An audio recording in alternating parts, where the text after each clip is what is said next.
welcome our panelists this morning. First of all, I really want to welcome, on the national perspective, Leslie Muldoon.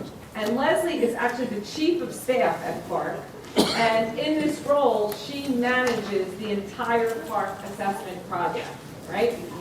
Good news for us, she's a Jersey girl, right? Monmouth County, yay, Monmouth County. She actually attended Shore Regional High School. She previously served as Associate Director for State Engagement and Outreach as a Policy Analyst for Achieve.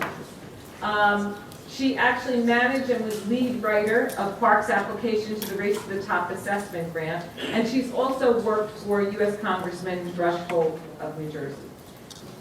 Next to her, we have one of our favorite people who we thank often for visiting us and giving us information, and that is Dr. Barry Ehrlichson, who is Assistant Commissioner and Chief Performance Officer at our own State Department of Education. Barry oversees school and district performance and accountability, the development of the state's student-level longitudinal data system, and research and evaluation efforts. She's directly responsible for state-level decisions concerning PARCC assessments in our schools and state data systems, including NJ SMART and the new school performance reports. Lots to do there. Okay. And finally, I think everybody knows our past president, Emil Carafa, who is also principal at Washington School in Lodi, New Jersey. He has been a principal for 22 years, and as I said, is our immediate past president of this association.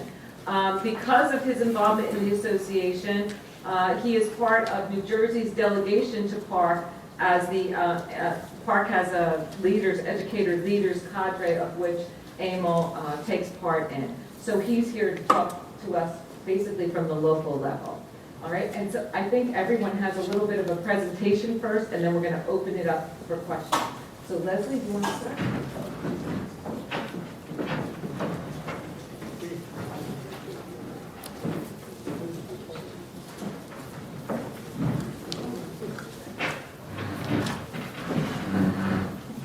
Hi everyone, can you hear me? Good morning. Thank you so much for the introduction. I am a proud Jersey girl. I'm so thrilled to be home. I actually got to drive home last night to see my parents. They were thrilled, so they thank you for the opportunity for me to be here. I am a graduate of Ocean Township High School in Monmouth County. My mom taught at Shore Regional for 42 years. She was a high school English teacher. She just retired a couple years ago. And so I get to talk to her a lot about the work that we're doing. We have fun debates about it. And she's had a chance to look at our sample items and give me her feedback. It's really been great to get her comments and thoughts, as well as the emails from her colleagues. They come to me as the source of PARCC information, which is a lot of fun. So again, thanks so much for having me here today. New Jersey is one of my favorite states, not only because I'm from here, but because you all and your colleagues who come to our PARCC meetings are just so smart, so hardworking, and you really have contributed tremendously to the success, or to the project, and hopefully to the success of the assessment system once it's fully launched in the next school year. One of the reasons I'm passionate about what I do is because of the educators in my life who helped shape me and who helped me get through really through high school and into the University of Maryland and into Georgetown for graduate school. My fourth grade teacher, Mrs. Erico from Ocean Township Elementary, was absolutely amazing. She really inspired me to want to work in education. I remember taking the HSPAs in high school. That was when I was in high school in the 90s. And I don't remember much about them. I remember that they didn't have much to do with what I was doing in the classroom. They didn't connect to my AP courses. They didn't really connect to what I wanted to do with my next steps in life. So one of the reasons I think that PARCC has the potential to really help educators is that I think it will have a much stronger connection to what you want to do in the classroom, what children want to do in the classroom. So today I want to focus on a couple of things. You guys are all in the weeds of this right now. You're field testing. I'm really looking forward to talking to the gentleman who said he had concerns about the sample item infrastructure trial. Want to hear about that. Because we do want your feedback. That is the point of the field test. But you're in the weeds of it now. So I want to step back a little bit and talk about why the states came together to do this work, what we're hoping to achieve, and where we are in the project. My colleagues, Barry and Emil, are very heavily engaged in this work, and I'm really looking forward to hearing their perspectives on this as well. But I want to talk from kind of the big picture level, how the states are working together, the role that New Jersey's playing, and where we're heading. So, as you all well know, PARCC is a consortium of states that are working together to develop this common set of assessments in English language arts and mathematics for grades 3 through 11. The states came together in 2010. Once about 40 plus states had adopted the common core state standards. You adopted the new standards, you needed new assessments. And so the states came together to apply for a federal grant to build the new assessment program. The goal of that grant was to provide the R&D funds to really figure out how to do assessment better and to use that seed money to invest in high quality assessment items in supporting states in making the transition to the new program. Two consortia of states won the grant dollars, PARCC and Smarter Balance.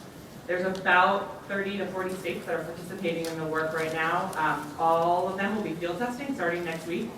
So it's a pretty big week, pretty exciting, and will be hard work, and we're, again, looking forward to your feedback on it. Our group is called PARCC, the Partnership for Assessment of Readiness for College and Careers, but it's really a group of states that are coming together to develop higher quality tests than they believe individual states can do alone. Let me describe a little bit about how the work functions. You're seeing it at the local level. The states coming together as a consortium are supported by PARCC Inc., the organization that I work for. Our role is to serve as the project manager. We are not a separate entity. We are here to support you, to support New Jersey, New York, Massachusetts, Rhode Island, all of the states that are participating in the consortium. Our job is to help you, as your educators, participate in item review panels, to provide your state agencies with expertise and recommendations as you prepare for implementation. What are the test administration policies? What do they need to look like? How can we ensure that there's consistency from state to state in terms of test administration so that you get comparable results, that you get good results that you can have faith in? Our role is also to bring in higher education. We have 800 institutions of higher education across the country that are participating in this work.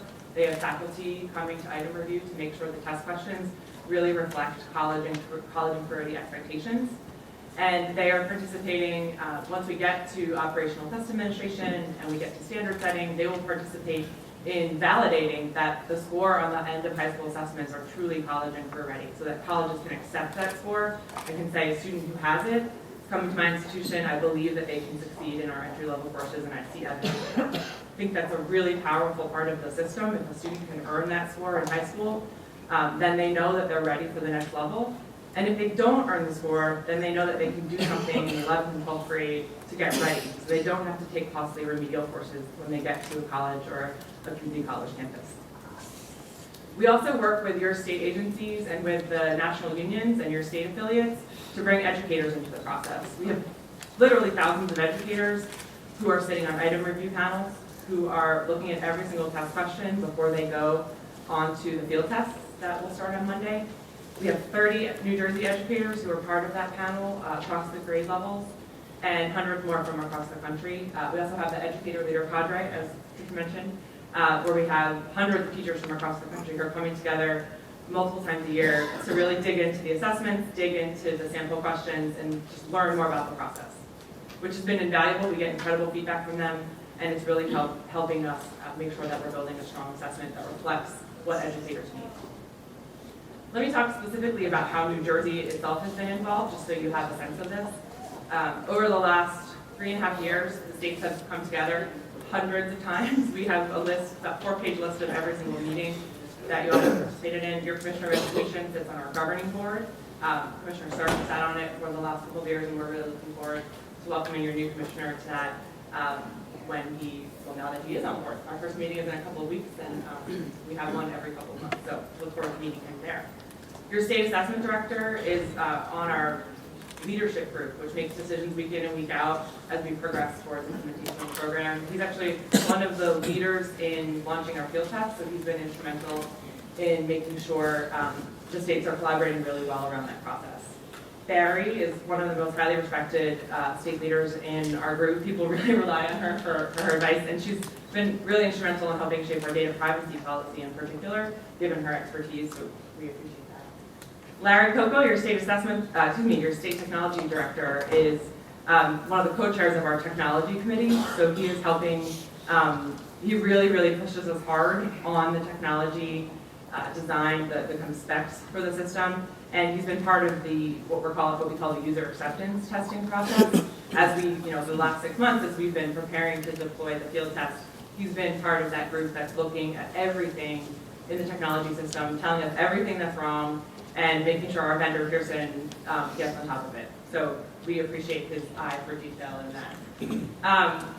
We have, as I mentioned, 30 New Jersey educators who are part of item review, who come, they were in Denver last week looking at all the test questions that we're preparing for year 2 of the test. We've gotten through all 10,000 items for year 1, which is what we're field testing next week, and so now they're preparing for year 2.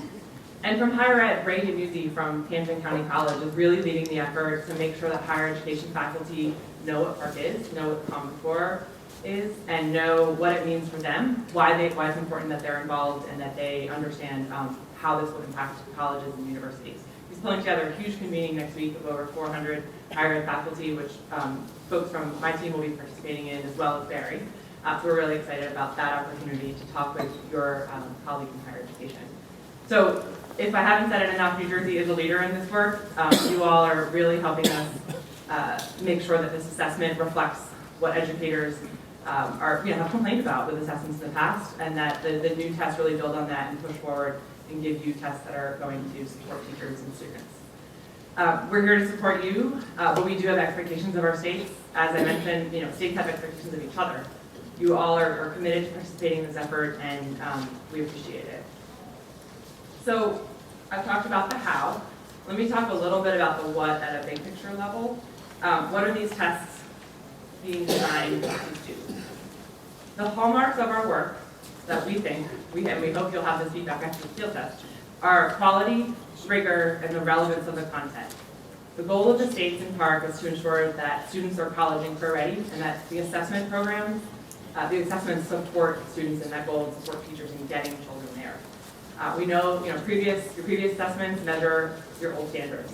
So the updated assessments will focus on the clearer, more rigorous standards in the Common Core, and really focus on helping children, no matter what level they are performing at, understand where they are and what they need to do to get to the next grade level and get to college and readiness. We know that you want assessments that better measure students' critical thinking and problem-solving skills and their ability to communicate clearly. So the PARCC assessments will include lots of reading and writing and problem-solving and application mathematics, the types of things that your teachers are doing with children every day, intended not to be a distraction from good classroom instruction, but supporting it. We believe that PARCC does have the potential to deliver clearer signals about what students know, their readiness for the next grade level, and their readiness for college and careers. Previous assessments did not always do that. And previous assessments didn't always have the opportunity to take advantage of technology to include more interactive multi-part questions. I know the technology challenge of transitioning to that point is real, and I hear your concerns are absolutely valid. But moving towards technology-based assessments really does have the potential to engage children in more authentic tasks and questions. I'm sure if you know anything about PARCC, I'm sure you've seen these priorities, so I don't want to reiterate them too much, but I think it's important to underscore that we want to make sure we're generating data from these assessments that is meaningful to teachers and meaningful to students. Now, Barry will talk more about the assessment design in detail, so I just want to give you a high-level view of it. I'm sure you know there are a number of components that make up the system. The two on the bottom in purple, the end-of-year and performance-based assessment, are what we are going to begin field testing next week. This is the end-of-year summative assessment. Together, those two components will comprise the one score per student. And the PBA is really where we focus in English language arts literacy on writing and reading, having students read good texts that are worth reading, and then write essays answering questions that we believe are worth their time. The mathematics assessment for the PBA focuses on reasoning and modeling these multi-step mathematics problems. The end of year is given towards the end of the year, and it is shorter questions.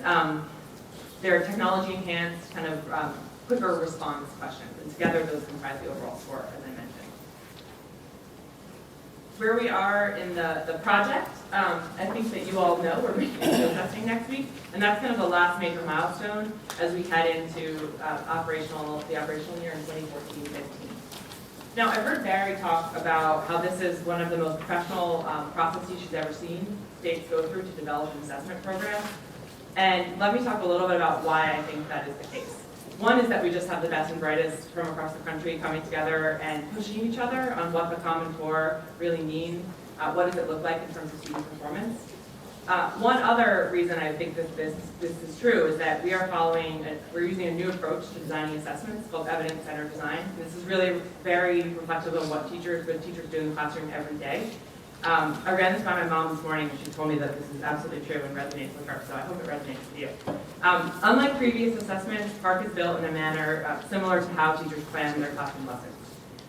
You establish an objective, you determine what evidence you need to see from students in order to ensure that they've actually learned what that objective is. How do you know that they've mastered that content or achieved that goal?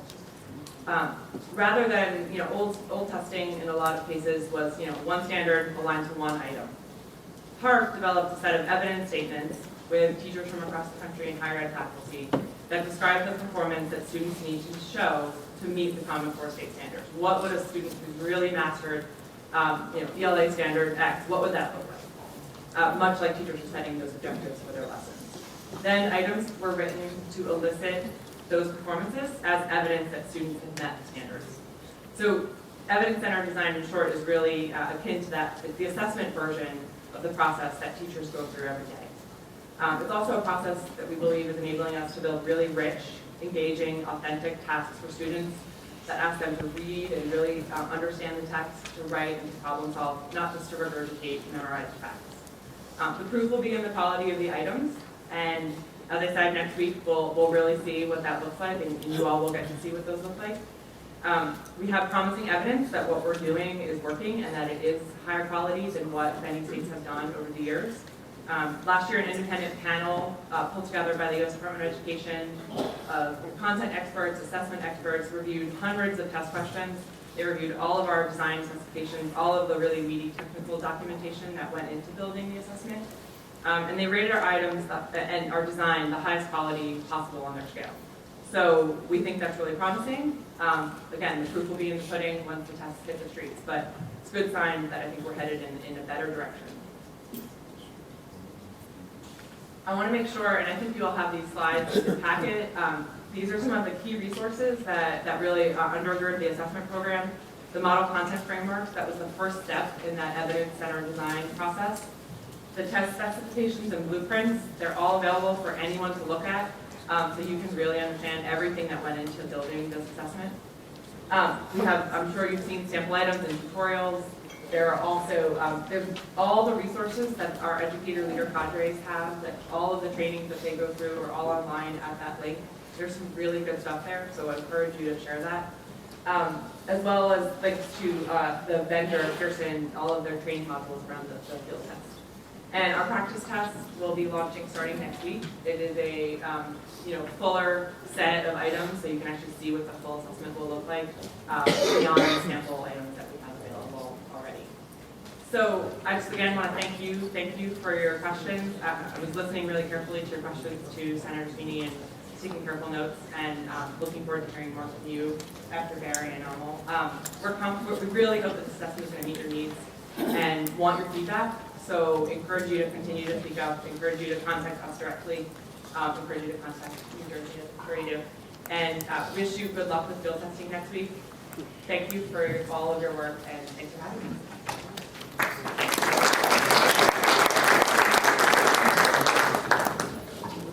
If I say no, you're going to watch it. Is this on? Yes. Listening to Leslie, I was feeling quite exhausted. I tease, and it really is truly a complete tease, that there are moments in time when I like to, go to Amazon.com and buy a third grade math assessment. right?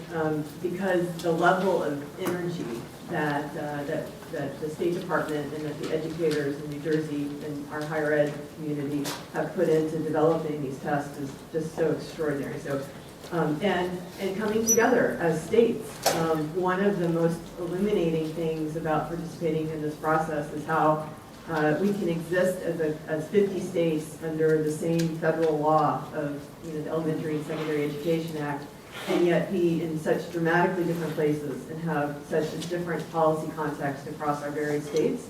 And so a lot of our work has been coming together and agreeing to the types of standards, the types of test accommodations, to how we will work together under our context. So I'd like to start a little bit also taking a step back with why.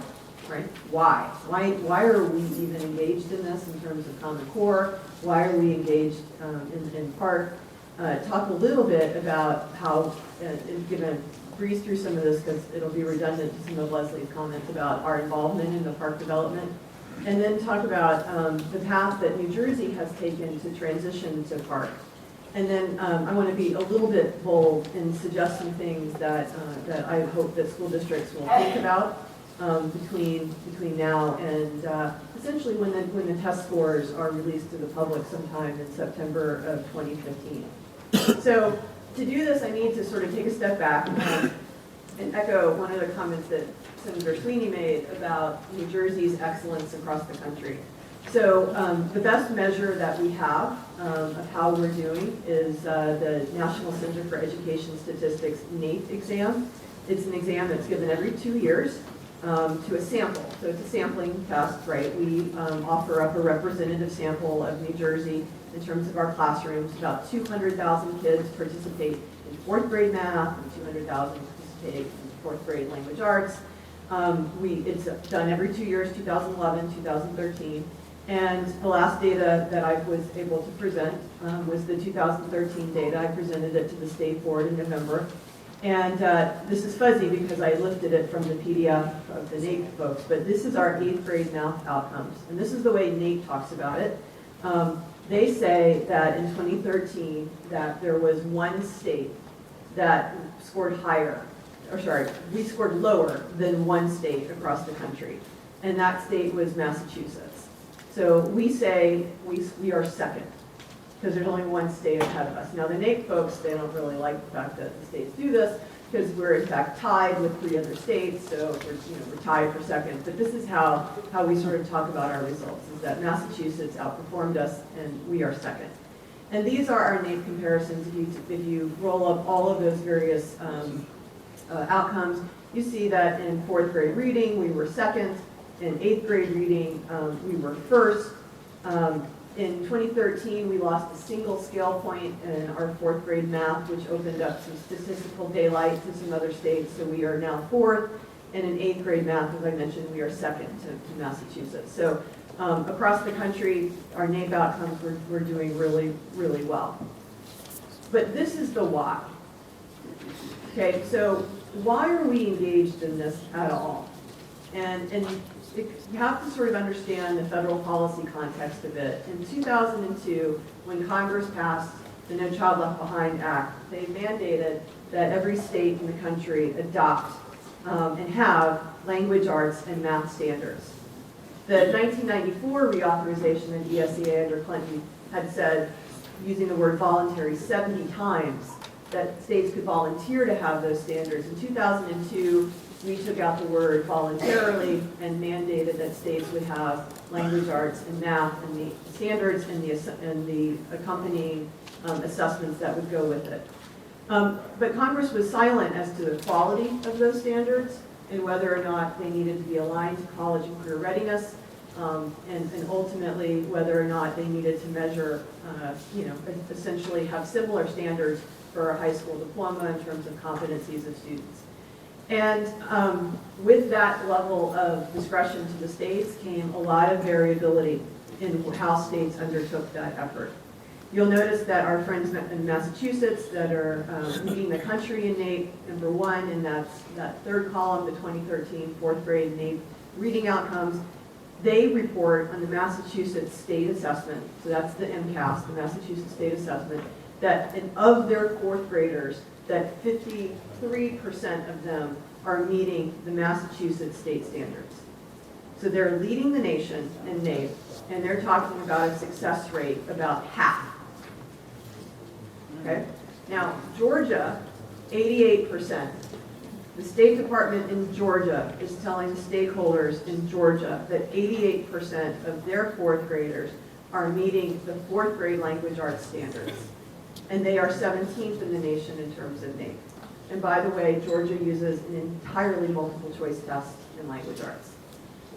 So Kentucky is at 79% in 2011. When Kentucky went to their Common Core aligned test in 2012, they dropped 30 percentage points in terms of their proficiency, right? They're ninth in the nation in terms of NAEP. In some respects, someone called this mark to market, sorry. The idea being that when we all adopt similar levels of rigor in our standards, and we adjust our tests to measure that level of standards, that states that ultimately didn't have rigor are going to see declines in their overall proficiency rate.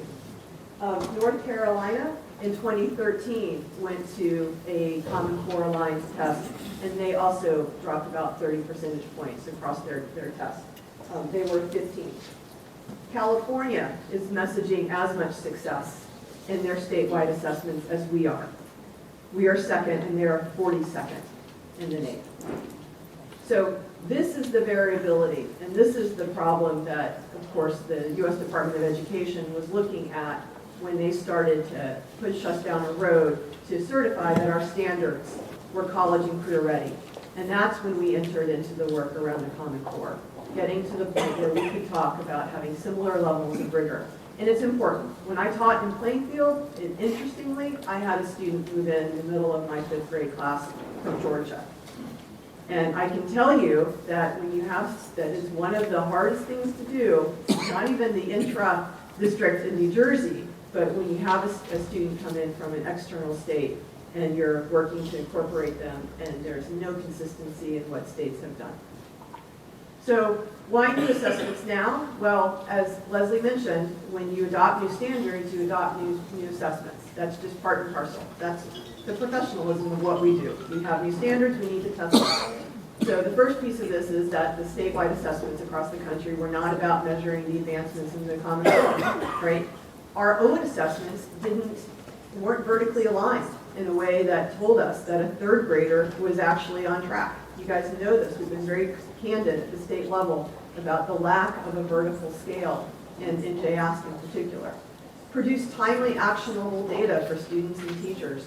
Part of our problem with you using our data well is that we test in May. Right. And we have a tremendous amount of open constructive responses, and we have to have humans grade that work. And so it takes months to do that. We give you the data back in August. So much better. We used to be giving it to you like in January. We're so much better than we were, but still it's August. And that's not enough time for you to, sometimes a lot of school districts use it to adjust their final rosters for their classrooms, maybe. But in terms of scheduling professional development and really thinking about it. The other piece of this is that nationwide tests are not about measuring critical thinking. There are 17 states in the nation that use multiple choice only in math, and 18 states in the nation that use multiple choice only in language arts. So roughly 36% of our country is invested in bubble tests. That's not our history, but that is a real reality of what's occurring across the country, which makes this conversation that we're having about Common Core and statewide assessments all the more complex, because it's as if we are all using the same type of test, and we're not. New Jersey has had a long history to tests that have constructive responses. And play a key role in the the improvement of instruction. We at the state have never been able to give you items, right? We don't release items from NJASC. It's too cost prohibitive when you're a single state trying to develop an assessment, to go through the process of field testing the item 1 year, making it operational the next, and then releasing the test items. It's talk about what we would need to do to our assessment budget to be able to do that. And so one of the big movement forwards, one of our key advancements with PARCC is that we have already released so many items for educators to take a look at. And as Leslie mentioned, an entire practice exam, not the field test. Field test is operational. You guys are going to have to keep your eyes closed because those items are supposed to be secure. But an entire practice test is being released so that educators can take a good long look at the test.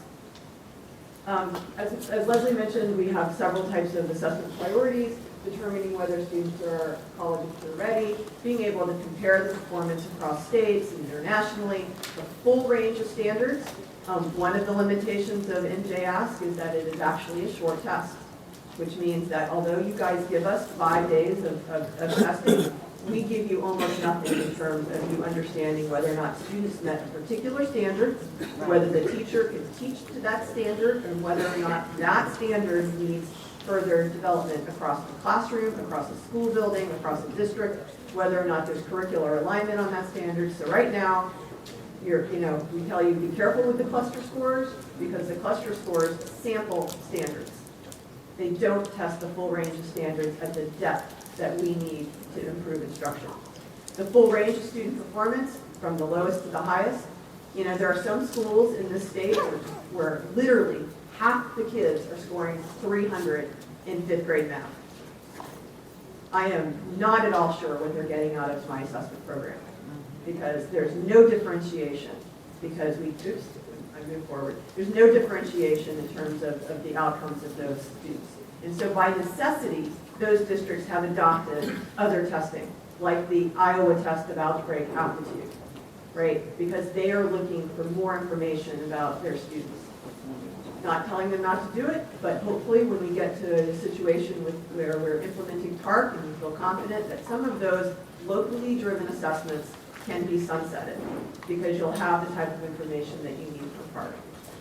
To provide the data for accountability, including measures of student growth. A good portion of the PARCC states are actually also committed to student growth percentiles. Down the road, we'll be able to message that to parents on the individual score reports.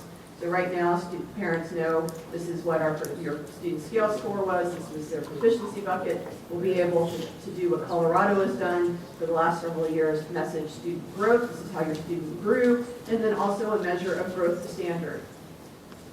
If they stayed on this trajectory, when would the child be projected to be proficient? And of course, incorporating the integrative approaches throughout the system, including the technology. Folks talk really deeply about Common Core implementation and about the integration of technology into the classroom setting. In many schools, that's how students write. They have Google folders, Google Docs, and the idea is that some of them don't see pencils. And so, yet in some school districts, the classroom is the least technology-rich environment that the students spend their time in at all points during the day. And so we are excited about embracing technology and having our assessments reflect the instruction that's occurring with the appropriate integration of technology. Leslie mentioned evidence-centered design. Educators recognize this as sort of structuring the task so that we can elicit the kind of outcomes from students that we're interested in. If I want to know how students are integrating primary source data, I'm going to structure my assignments to make that happen, but it starts with claims, and then how do we elicit the kind of evidence that we need from students, and then ultimately, how do we write the test items? These are the content claims about reading and comprehending a range of sufficiently complex text, writing effectively when using sources, building knowledge, using the context to determine the meanings of words and phrases, and in math, solving problems, using connections to practices, content with connections, mathematical reasoning, real-world problems. As Leslie mentioned, the PARCC is in 2 pieces. It doesn't mean that there's 40 days of testing for a student. It means that we have given the discretion and flexibility to school districts to schedule students as it makes sense to them based on their technology and their capacity. I'm always awed a bit when I think about the history of our assessment programs. In 2007, we used to do an NJ Ask in March, right? So March was out there, we would grade the exams, and we'd be able to give you the data back by the end of the year. Then in 2009, we moved NJASC to May, based on educators saying that we test in March, what will we do in April, May, and June, if the test is that early. PARCC threads the needle through both of these, where in the performance-based assessment is coming 75% of the way through the school year. That's so that we can grade, so that we can have our commitment to our open-ended responses, both in language arts and in math, and we can get folks in to grade the exams. And then the end of the year part of that is the content continues, and we can, through the use of technology, create items that can be machine scorable. Doesn't mean that they're multiple choice, it just means that they can be machine scorable. Drag the fraction to the number line is a constructed response question that is machine scorable. So we are reducing the impact of test vesting strategies by asking more and more of our students in terms of constructed response. Now, PARCC will say that 75% and 90% of the way through the school year, because of course, some states start school in August, and so their calendars are different than ours, but it's 75 and 90%, so that's essentially March and May. Bring the students' data across that, both of those test periods, and that's how we get to the student score. There's no student score being delivered to schools in April, for instance. So this is about being able to measure the full range of standards and also keep our commitment to the constructive responses and give data back to schools before the end of the year. Not going to happen in 2015 because we need to do standard setting as a consortium, but starting in 2016, the data coming back early. I'm not going to go through this as deeply because Leslie talked about it, but I wanted to illustrate the variety of ways that New Jersey's been engaged in terms of our leadership, the bias and sensitivity, the passages, the educator leader cadres. It is exhausting work, without a doubt. So New Jersey is one of about 10 states that chose to transition our existing tests to be aligned with the Common Core. This was, Deputy Commissioner Willa Spicer's, look at the world, and she said, if we want teachers to be teaching the Common Core prior to PARCC, we need to have an assessment that's aligned to the Common Core. And that was just a very simple, straightforward, almost, I tease about it, like Yoda-like moment. But it is in fact, and it's of course so Willa to have those Yoda-like moments. But she set us on a path starting in 2010 of aligning our assessments inside NJASC to the Common Core. And again, we're about one of 10 states that have done that, and there are a lot of states out there who obviously haven't and that are having some real issues. California is one of the states that didn't. Maryland is another state that didn't, and as a result, they're in a position of asking teachers to be evaluated on an old test while their expectations are that they're teaching the Common Core. So in 2013, all of language arts was aligned to the Common Core inside NJASC, and the early grades in math, grades 3, 4, and 5 in math. And this spring, coming up in May, we're finishing that alignment with grades 6, 7, and 8. And then, as you know, we'll be in the PARCC assessments in 2015. So this was hard work that the state took on. It started with what's the gap between Common Core and core curriculum. We went through every test item on our test to ask whether or not the test items had the rigor and depth that were associated with the Common Core. We've been field testing the items inside NJASC for the last several years to build the item base, right, that was going to be Common Core aligned. Those are not scored at the student level, but we study the outcomes. It's called a biserial correlation study. How did the new items stand up to what we know in terms of student demonstration of knowledge inside the old NJASC? In language arts, the shifts between this were kind of subtle because we had been testing in longer responses, both writing and short responses, but the writing prompts themselves became more text dependent. We required students at all grade levels to ground their responses in specific evidence information.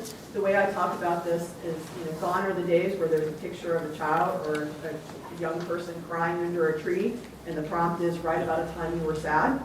Right now, it's let's engage in this text. Let's read the story. How did the character feel? How do you know? Right, and the expectation would be that the student would cite something from the text that would ground their response. The use of academic and grade level appropriate language, and then 50% or more of the reading passages based on the grade levels became informational. We made all of those shifts inside NJ Ask last year, and our outcomes were flat.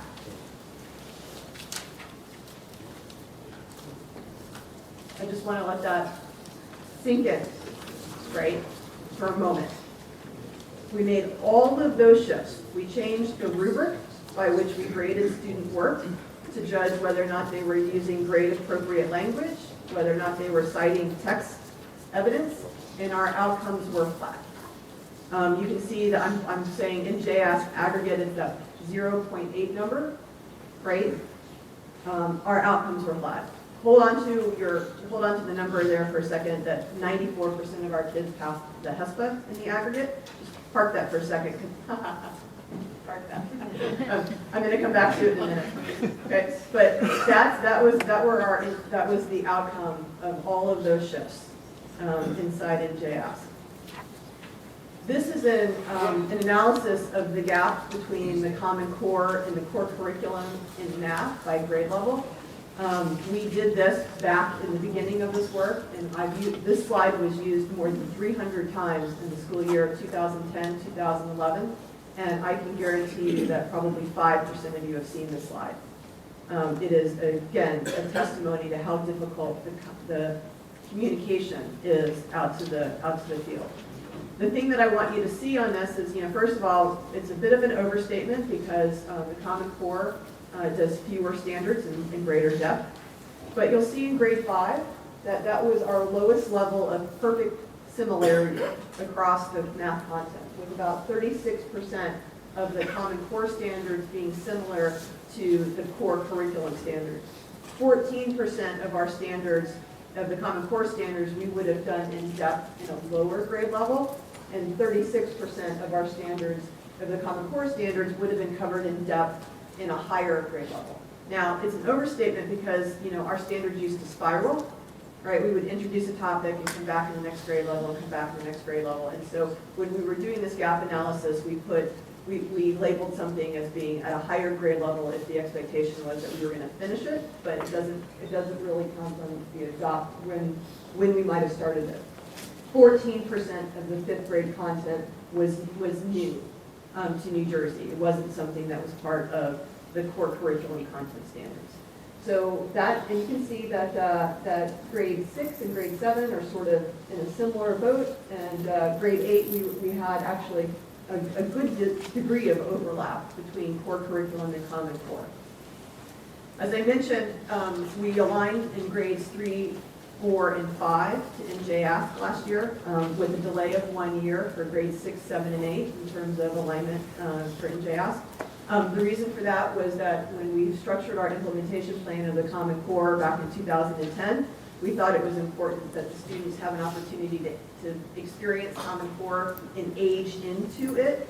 So we gave a 1-year delay for the middle schools. Again, even though we went to 3 grade levels with Common Core standards, our outcome was that we were flat in NJASC.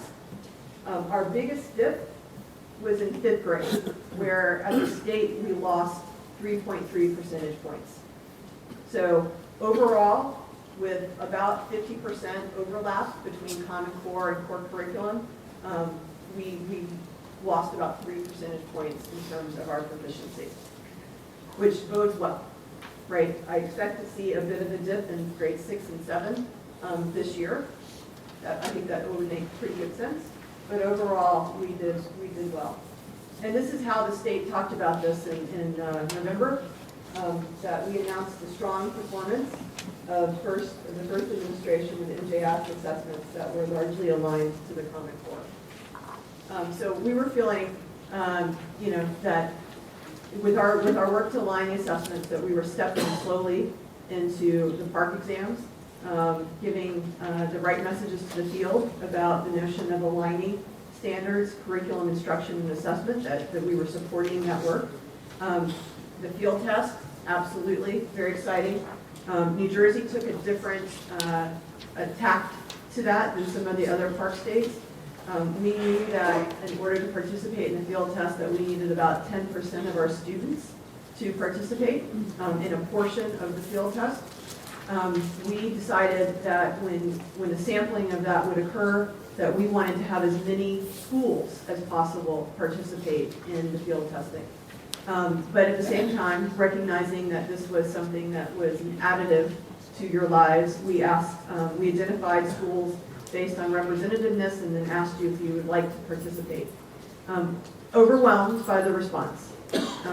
And after all was said and done, about 70% of the school districts in the state are participating, and about 60% of the schools that have tested grades in the state are participating.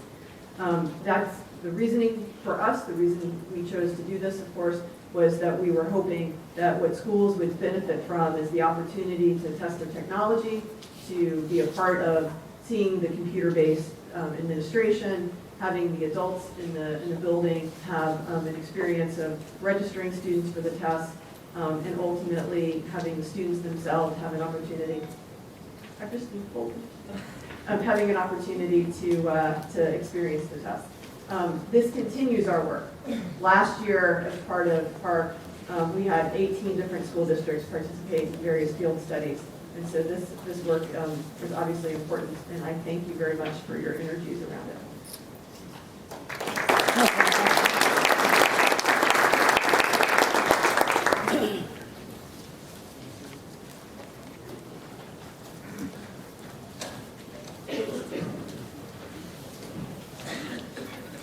Well, both of them just said fell here at the local level, which Common Core Park and principal became a realization when I became part of the educator leaders cadre a few years ago, and I had the opportunity to go to Chicago and be trained in Common Core and Park, and I came back with a lot of great information, an enormous amount of information to come back and share in my district. So what being a building principal, I've always had the view that I am an instructional leader. That's why I came into teaching, and that's why I became an educator. And as I moved into my job as a principal, I continued to be that instructional leader. All of us in here who are principals know that that's just a piece of the job. It's not the whole job, but Common Core and Park now has refocused the landscape for all of us to look at what we can do as principals to implement this change that's going on, not only in New Jersey, but across the nation. So I call it for Common Core Park and the principal, it's a trifecta of leadership and learning for the building principal and principals across the state of New Jersey. It's good to give us the opportunity to be a part of the shift which is going on. So when I came back and I started to talk to my staff in my building, Common Core was mostly about ELA and math. And what I had to explain to them was that it's weaving ELA and math across the disciplines. The Common Core has organized the standards that connect across grade levels, and it created a staircase of learning for our students. But it cannot be taught in isolation. It has to be blended along the school day. And that, I think, was one of the hardest concepts to focus in on, because we always feel that the core of learning is English language arts and math. But now we're looking to mix it so it becomes more of a real-life situation for our students and to connect it to the workplace and college career readiness. So the standards were there to give our students a better conceptual understanding of what they had to learn, and the end result would be PARCC, the assessment at the end for students to take. And we all know about testing. I'm saying I've had 4 children who've gone through the public schools in the state of New Jersey, and as they moved on through their careers, whatever they attained to where they wanted to go to, they always had to take either an entrance exam or an exit exam to finish what they've achieved. In fact, Monday was match day for my son, so I'll find out at noon what hospital he'll be doing his residency in. A lot goes on. So as an educator, I understand, but I also understand the rigor it has put into the educational setting in my school. So PARCC is the destination for our students. That's what it basically is, of the work we do throughout the year. And it has to be connected to those other disciplines. And going to Chicago, I've seen a lot of great programs which have graded Common Core into history, science, technical subjects. It's how we should be teaching our children. Now, of course, when I sit with my staff and look at them, I'm getting back from all of you right now, like, what are you talking about? We've been doing this for a long time, okay, and I realize that. But what I also realize is there's a shift going on and change going on. And as educators, we embrace change. And we try to do our best with the change. So as we move along, as the instructional leader, it's all about culture and climate. And I think that was the biggest, I don't want to say block, because I was lucky to have built, I'm there 22 years, I was lucky to have built culture and climate.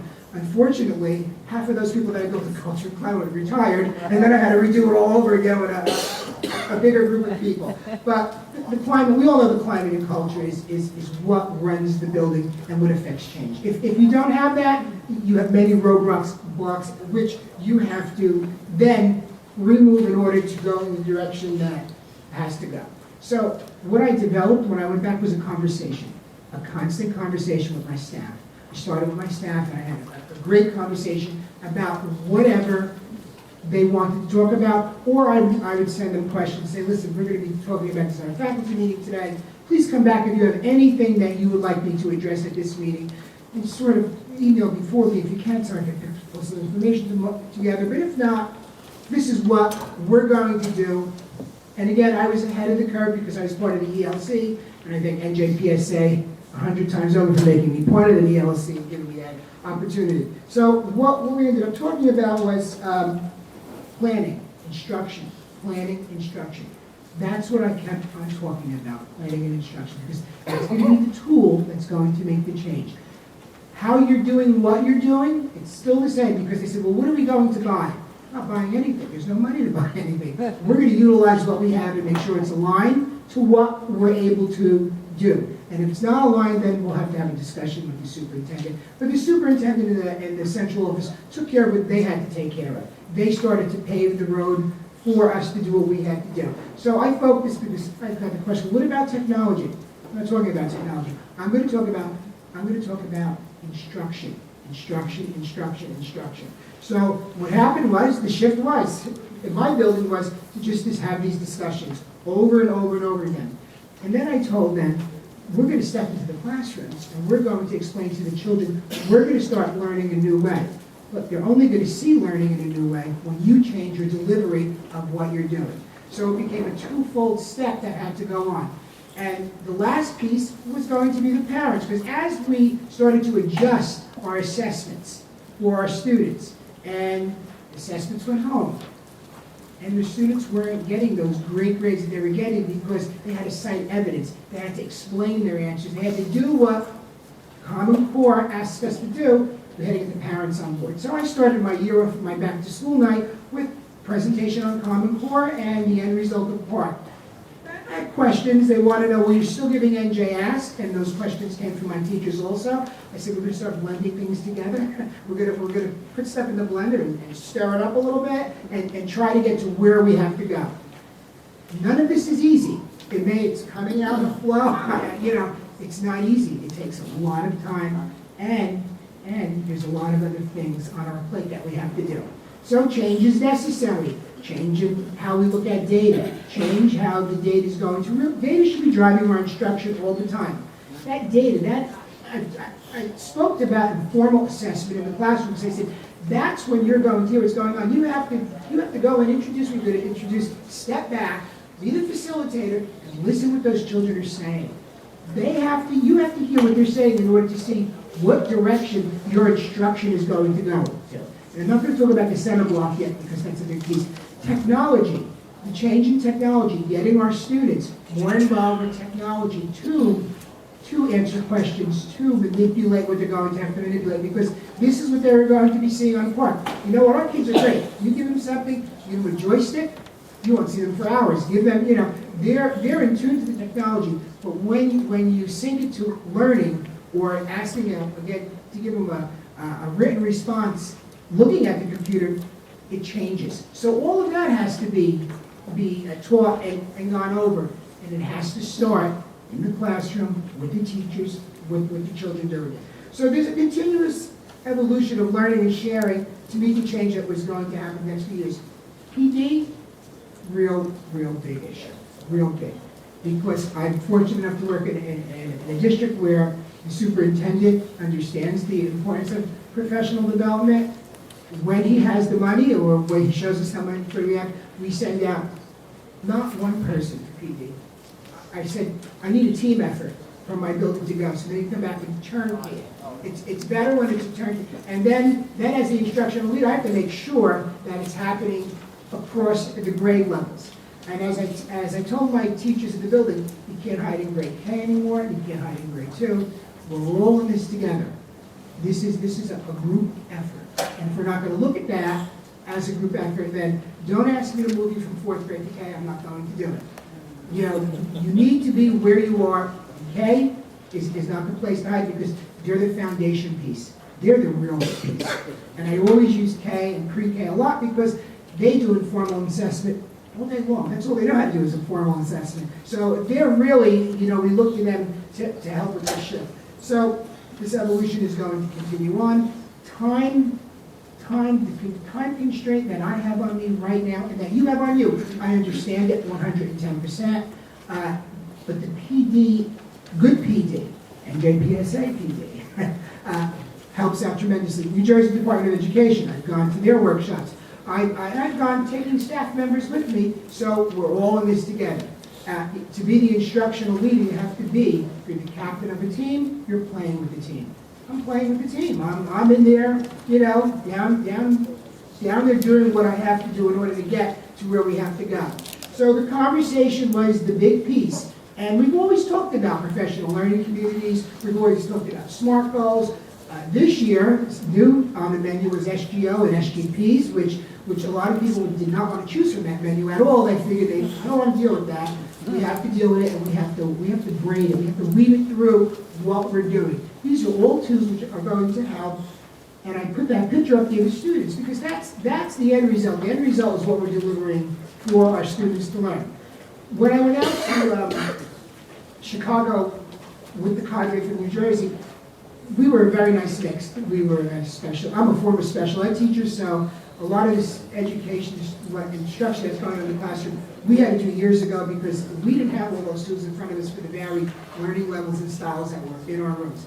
And I tell my regular people, I says, what I did 38 years ago when I started, you're doing, it's in your room now. And no one's as labeled as they used to be, but we know the varying styles and levels of learning going on. So therefore, we have to adapt what we're doing to them. And we have to support them in this. So the elephant in the room, and I was going to, the last bullet on this says evaluations. I was going to do a slide with an elephant with the evaluation, you know, moniker on it, because no matter what I talk about in my building, it always comes back to evaluation. Evaluation. We're using Danielson. It is. I know it's a lot of work. To do the job the way we take pride in doing the job takes a lot of work. So therefore, we have all of these other pieces together that have to do. So we've packed our car for this journey to park, but we also have a trailer hitch to it. HIV, INRS, recess, obesity, Megan's Law, you name it, we have this trailer behind us, which we're dragging with. None of that went away. We didn't erase anything. What I like about the standards is grade levels, they've erased things, so we can really look at, focus on building a better foundation for our students, for all of our students, because my ELO people, my my student with disability teachers, they ask me, look, when we put them out into the world, and being a special ed teacher, when I put them out into the world, they don't get a different road to that. They're in society, so we have to get them ready for society. So there's a conversation that's constantly going on in my building once we get my faculty meetings about Common Core and PARCC, and then once a month, I'm lucky enough to have an hour and a half extended faculty meeting where I have the teachers show me what they're doing. Yesterday I had a teacher do a text talk, something that they really haven't done, something that's different. She said, I planned it for this much of the class, and it went the whole period. And I said, well, that's a good thing then your kids were engaged and what they had to do and what they had to learn. You're gonna learn how to, focus that down a little bit more. So, as a practicing principal, my life has changed tremendously. And I've been in NJPSA meetings where I do have a life after this, but right now I'm trying to see where it is, because my day has become longer, it's become more convoluted. I am a principal of a building of 430 students, pre-K to 5, inclusive education, and it's me. I'm the guy, I'm doing 97 evaluations. I'm sure you're doing that also. So I've embraced the change, and I've done what I had to do, and it's all about having a constant conversation. I could have put up the slides about rigor, about fluency, about all of those sub-things that go with Common Core, text complexity, but I wanted to tell you what it's like doing what I'm doing. I'm here today, and my phone's not going off, and I'm so happy because today's a makeup day. Today's a snow day. It was supposed to be a workshop day, but it's a makeup day. So I had to put a sign out my signboard. Yes, there is school today. I have a message on my phone. Yes, there is school today. So I'm really happy that I'm getting no vibration on this side of my body right now, and it's a good vibration, absolutely. And it's what we chose to do, but we really chose to be instructional leaders. And that's what I want everyone to hear when I go out, because I do go out on the road and as part of the project. We are instructional leaders. That is our job. That's what we were hired to be. Principals as instructional leaders. I do not want to be a building manager. I know I have a lot of responsibility about windows, doors, boilers, and all those other things. There are other people in the district who are supposed to do that. I am the instructional leader. I've made that clear to my staff by my actions. It's by your actions, and that's what I've done. So, thank you very much for a quick synopsis of what it is that you're local. Yes, good morning. My name is Anthony Scotto. I'm the Director of Curriculum and Instruction, Warnke Township. I want to take you through a situation that happened on March 11th while we were getting ready for the park. And I think it's very important that both of you know this.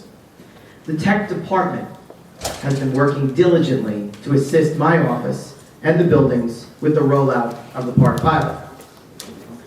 We did all of our homework on March 10th. We verified the test. We were ready to go. We checked, we triple checked.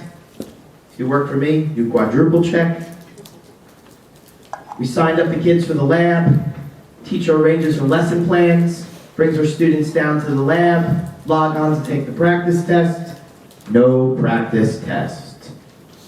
Go into the Pearson website, no practice test. Call Pearson. On the phone with Pearson for 45 minutes. Pearson could not help us. Pearson didn't know anything about it. Pearson said, oh, I think we changed the practice test, so why don't you just do the tutorial? We'd already done the tutorial. It didn't matter, because the practice test that we wanted our students to take that day did not happen. It did not match. I feel that you need to know this. I feel that you need to pay close attention. This is our year to iron out kinks. This is also your year to iron out the kinks. Please think about that and pay close attention to that. Thank you. So, I'm bewildered, so let me ask you a few questions if I could. You're not talking about the student tutorial to get comfortable with the technology. No. You're talking about the actual practice test. Yes, during that tech week, yes. Okay, so, because the practice test was never scheduled to be delivered before the end of this month. The practice questions and tests were there the night before. They were not there the day the children went down to the lab. So this took place around March 11th. Okay. I believe it has been resolved, but I think the takeaway here is we are worried on the day we take the test. Right. High stakes test. What will happen then? So what I really appreciate you doing is if you wouldn't mind bringing to my attention, if you would forward me the, Sure. the information that you have about this will be ready so I can Right. diagnose it a bit more and understand it. Yes. So, but, okay. Yeah. So I want to know what the gap is. And I don't stand up here saying get rid of park. What I'm Yeah. saying is please pay close attention to park. Yeah. Please pay close attention to how this impacts and creates a ripple effect in our buildings and how much pressure and time is now being also placed on support staff. Right. I have 1 technology coordinator and 3 technicians. I have 6 buildings, about 3,300 students. I'd say we have a somewhat adequate technology staff, but there's a lot that's being placed on them, and they have done a great job. No one is complaining. As educators, we do what we're told, and we do it well, but we plan and we prepare. And this kind of backfired, and I feel that you needed to know. Please. I'll make sure you get the specifics. Thank you. Any other questions? No other questions? Yes. Oh, Linda. Good morning, thank you for the explanation. What we haven't been able to hear at the high school level is what the plan is for semester block classes. Thank you. So there will be end-of-course exams that are aligned to block scheduling. And they will roll out next year in 14-15 as well. And including, opportunities for summer courses as well. I know that's a big issue for geometry in particular. And the other thing that I wanted to say, I'm glad that you brought up the end-of-course exams. So, we live in this federal context, and the federal context around special education student testing has always been that they test on grade level.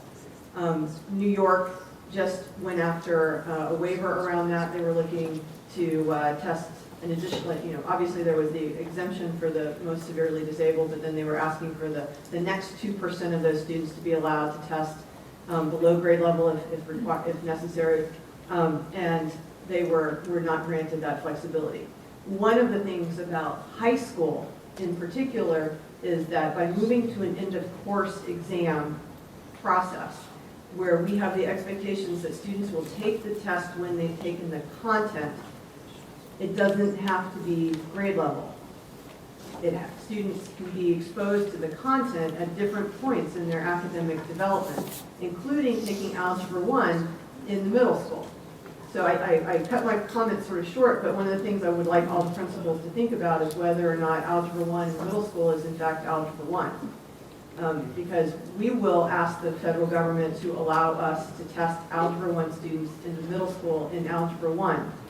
They will not need to take whatever grade level PARCC math test that they're in. So it'll be perfectly acceptable to go grade 6 PARCC, grade 7 PARCC, Algebra 1. But as educators, if we're telling stakeholders that their kids are taking Algebra 1 in the middle school, we want them to take the Algebra 1 PARCC test, which means that there's about 40% of the students who in 11th grade who would have sat for HESPA won't have a PARCC exam because they'll have taken all the PARCC content before getting to the 11th grade. And that's an enormous sort of shift for us because we're used to like all 11th graders sort of sit down. And in our way, I look at this as an enormous step forward for us because we can challenge students appropriately with the content as they are developmentally appropriate, and we can continue to build that connection between standards, curriculum, instruction, and assessment versus having our 8th grade math teachers stop teaching Algebra 1, in some cases geometry, and even some Algebra 2 in 8th grade, and have the students be tested in the content that they were taught. So this is one of those reasons why the argument is, Common Core is not high enough. Like we aren't rigorous enough to produce STEM careers. Like, wait, stop. In New Jersey, we see this as being able to accelerate for students who can handle it, and then move into more rigorous AP work or IB work, as the case may be. We only have a couple minutes, but Linda, I just wanted to follow up on your question. I'm not sure whether or not you meant block, because your high schools have block scheduling, the timing of the testing, was that an issue? Yeah, but I thought that already answered. Okay, great, thank you. Okay. Another high school specific, the end of year window for the test overlaps with AP exams. Right. Any talk or discussion with college board or thought to that? So what I want you to think about it is from the student perspective, because the idea is that the students who are engaged in AP work, particularly in math and science, most of those students will not take a PARCC math test in that academic year because they will have covered the content beforehand. So from the student perspective, what we've identified as the biggest overlap and something that we are talking to the College Board about is AP English, either literature or language, because of the notion that 11th grade has an end-of-course PARCC exam, right, in language arts, many of those students will also, that 11th grade is the AP time. So from a student perspective, that's the greatest overlap. But for most instances, the 11th grade student that you're talking about who's engaging in AP work is not taking a PARCC math test. Sorry, can I build on that though? Absolutely. We have to look at that from the staff perspective. Because from the staff perspective, usually the person who is coordinating, or at least in my building, the person who's coordinating the APs for 700 some students taking AP exams will also be coordinating the PARCC assessment. And that kind of ties back to what we've been saying about the fact that we are all very dedicated, very hardworking professionals who can't keep up. Right.